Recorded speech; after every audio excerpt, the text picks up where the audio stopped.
Daisy, हमारी flight अभी दिल्ली पहुंचने ही वाली है। वहां से हम अपने नए फ्लैट पर जाएंगे।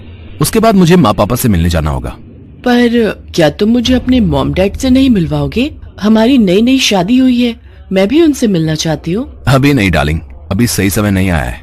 हम अचानक से गए तो बात बिगड़ सकती है। पहले मैं उनसे बात कर लूं, उसके बाद मैं अपने आप तुम्हें वहां ले चलूंगा। रवि लंदन में नौकरी करता था। अब वो वापस इंडिया लौट रहा था। डेजी एक विदेशी लड़की है। वो भी रवि के साथ ही जॉब करती थी और उन दोनों में प्यार हो गया। रवि और डेजी ने शादी कर ली। रवि डेजी को लेकर अपने नए फ्लैट पहुंचता है। डेजी, तुम हाथ मुंह धोकर फ्रेश हो जाओ।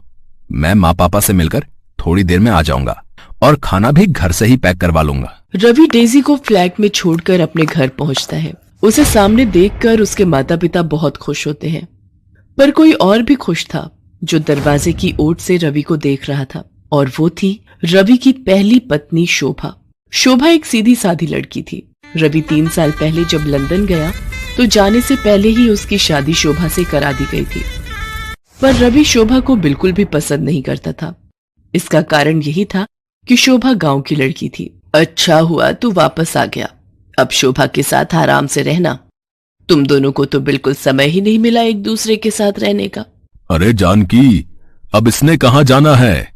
अब तो इसने अपनी पत्नी और होने वाले बाल बच्चों की जिम्मेदारी ही संभालनी है। माँ जी, मैंने इनके लिए खीर बनाई थी, मैं ले आऊं? हाँ हाँ बहू, इसमें पूछने वाली कौन सी बात है। विदेश में तो वैसे भी इसे खीर खाने को नहीं मिलती होगी। तुम दोनों आराम से बैठकर खाना खाओ, और बहू हमारा खाना हमारे कमरे में ही दे देना। चलो जी, इतने दिनों बाद बेटा आया है, दोनों को एक साथ बैठकर बात करने दो। मौका अच्छा है, शोभा से खाना पैक करवा लेता हूँ। ये लोग खीर खाकर बताओ कैसी बनी है। शुभा, खीर तो बहुत लाजवाब बनी है। वो मेरा एक दोस्त मुझसे मिलना चाहता है। क्या तुम उसके लिए भी थोड़ा खाना और खीर पैक कर दोगी? उससे बहुत समय बाद मिल रहा हूं, तो तुम्हारे हाथ का खाना भी खिला दूंगा। अच्छा, आपको खीर इतनी पसंद आई? ठीक है, मैं खाना पैक कर देती हूँ। शोभा बेचारी रवि को डिब्बा भरकर खाना और खीर पैक करके दे देती है। वो तो ये सोच रही थी कि रवि को उसके हाथ का खाना पसंद आया है और वो अपने दोस्त के लिए लेकर जा रहा है, पर रवि तो ये खाना डेजी के लिए लेकर गया था। ऐसे ही कुछ दिनों तक रवि शोभा और घर वालों को बेवकूफ बनाकर डेजी के साथ रहता था। करवा चौथ का व्रत आने वाला था और शोभा इस व्रत को लेकर बहुत खुश थी, क्योंकि शादी के बाद पहली बार रवि उसके साथ था। नहीं तो 3 साल तक वो रवि के बिना ही व्रत रख रही थी। शोभा करवा चौथ के व्रत की तैयारियां कर रही थी। एक दिन वो मेकअप की दुकान से चूड़ियां खरीद रही थी। तभी डेजी भी उस दुकान पर शॉपिंग के लिए आती है। भैया, मुझे सभी रंगों की चूड़ियां देना। आपको पता है मेरा करवा चौथ का व्रत है। आप मुझे बढ़िया चूड़ियां दिखाना, जिससे मेरे पति मुझे तैयार होता देखे और मैं सबसे सुंदर लगूं। अगर आप बुरा न माने तो ये सब सुनना मुझे बहुत अच्छा लग रहा है।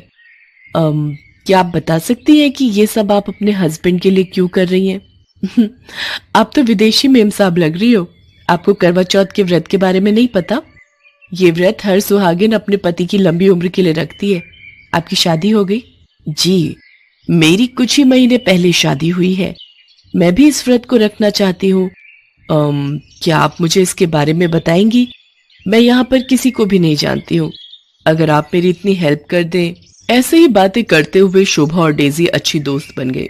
शोभा डेजी को करवा चौथ के व्रत की सारी तैयारी करवाती है, पूरी शॉपिंग करवाती है।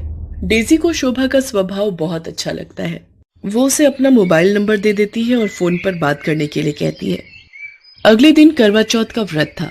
इधर शोभा भी तैयार हुई थी और उधर डेजी भी शोभा से फोन पर बात करके तैयार हो जाती है। डेजी, ये सब क्या है? तुमने आज लाल रंग की साड़ी पहन रखी है। बिल्कुल इंडियन स्टाइल में तुम तैयार हुई हो। वैसे आज ये सब क्यों? रवि शाम को आने का वादा कर लेता है, पर उधर उसे शोभा का भी व्रत खुलवाना था। रवि, आज तू कहीं नहीं जाएगा। आज बहू ने व्रत रखा है। जैसे तुम्हारे पिताजी मेरा व्रत खुलवाएंगे, वैसे ही तुम्हें भी बहू का व्रत खुलवाना है, समझे? पर माँ, मुझे शाम को ऑफिस का काम है। अच्छा ठीक है, पर मैं ज्यादा देर तक नहीं रुकूंगा। मुझे किसी जरूरी काम से बाहर जाना है। शाम को रवि जल्दी जल्दी शोभा का व्रत खुलवाता है और डेजी के पास पहुंचता है। डेजी उसका इंतजार कर रही थी। शोभा को वीडियो कॉलिंग कर लेती हूँ। डेजी शोभा को वीडियो कॉलिंग करती है। हाय शोभा, कैसी हो? मैंने तुम्हें ऐसे ही फोन किया है कि मुझे तुम वीडियो कॉल पर ही समझा देना कि मुझे कैसे अपने हस्बैंड की पूजा करनी है। ठीक है, मैं वीडियो पर आती हूँ। रवि, रवि डार्लिंग, इधर तो आना। क्या बात है, तुम पूजा छोड़कर वीडियो कॉल पर किससे बात कर रही हो? आओ रवि, ये देखो, मेरी सहेली शोभा। आप डेजी के पति। और फिर न चाहते हुए भी सारी सच्चाई सबके सामने आ जाती है। तुझे शर्म नहीं आई? एक पत्नी के होते हुए तूने इस विदेशी लड़की से ब्याह कर लिया। अरे शोभा, में क्या कमी थी जो तू इस विदेशी से शादी करके इसे साथ ले आया? मैं क्या करता? आप लोगों ने जबरदस्ती मेरी शादी एक ऐसी लड़की से करवा दी जो पढ़ी लिखी भी नहीं थी और जिसे शहर के कोई तौर तरीके नहीं आते थे। माँ पिताजी, मैं डेजी से प्यार करता हूं, वो मेरी पत्नी है। मैं ये घर हमेशा के लिए छोड़कर जा रहा हूं। आप रखो अपनी बहू को अपने पास। क्या हुआ डेजी, चलो, तुम रुक क्यों गई? नहीं रवि, तुम शोभा को इतनी बड़ी सजा नहीं दोगे। ये तुमसे सच्चा प्यार करती है जैसे मैं तुमसे करती हूँ। शोभा की कोई गलती नहीं है, वो तुम्हारी पहली पत्नी है और मैं शोभा को छोड़कर कहीं नहीं जाऊंगी। डेजी का ऐसा व्यवहार देखकर शोभा और उसके सास ससुर हैरान रह जाते हैं। शोभा डेजी को गले लगा लेती है और उस दिन के बाद से देसी और विदेशी दोनों सौतन बहू बहनों की तरह रहने लगती हैं। रवि को भी अपनी गलती का एहसास हो जाता है और वो अपनी दोनों पत्नियों को बराबर का हक देता है।